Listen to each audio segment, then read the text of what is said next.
From cash to tents, regular Singaporeans are also helping with humanitarian efforts in quake-hit Turkey and Syria.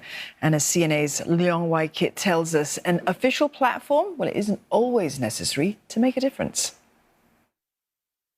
Shattered lives, broken dreams. Weeks after deadly quakes destroyed parts of Turkey and Syria, victims are still picking up the pieces. Singaporeans near and far are opening their hearts and wallets.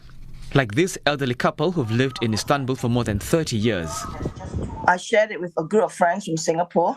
All these friends started giving to the point that, because we sent from our savings here first, that our savings was totally depleted. This Istanbul-based PhD student set aside his studies and travelled to ground zero. One of my friends from the NGO called me and said, are you free to come down to the site? I said, why? They said the volunteers, they are so exhausted. They have been there for almost 3 days. They cannot get proper sleep. There's no proper accommodation. They didn't shower for the whole 3 days. So they say, no, if you can give an extra hand, that would definitely be useful. Mr Nuzulul and his friend drove 17 hours to Antakya because there were no flights. There, they learned that much of the aid was stuck in city centres. Most residents had left and transport was lacking. Since we have a vehicle, why don't we take all these items, this aid that has been given in the city centre, and then we go to the villages and then we send it to them.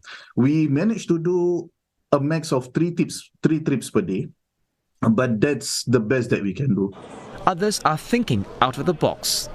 Tech entrepreneur Jacinta Pua set up the Turkiye Relief Initiative with several friends. It's sourcing donations for tents, essential items with millions living rough on wintry streets. While there are tent makers in Turkey making tents, again the demand is enormous.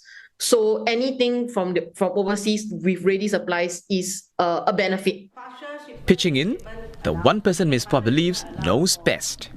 如果要买东西就找我 这个妈妈，因为我们在中国有20年住在那里，有从商，有做出入口生意，所以她说：“哎，妈妈你帮忙。”本来原价都是1300人民币左右的，然后后来谈到来有900的、800的、750的，那现在筛出一个，现在这个是650的，然后650呢，我们就差不多等于是1半的价格了。 The relief initiative raised nearly 60,000 Singapore dollars within 3 days of its launch.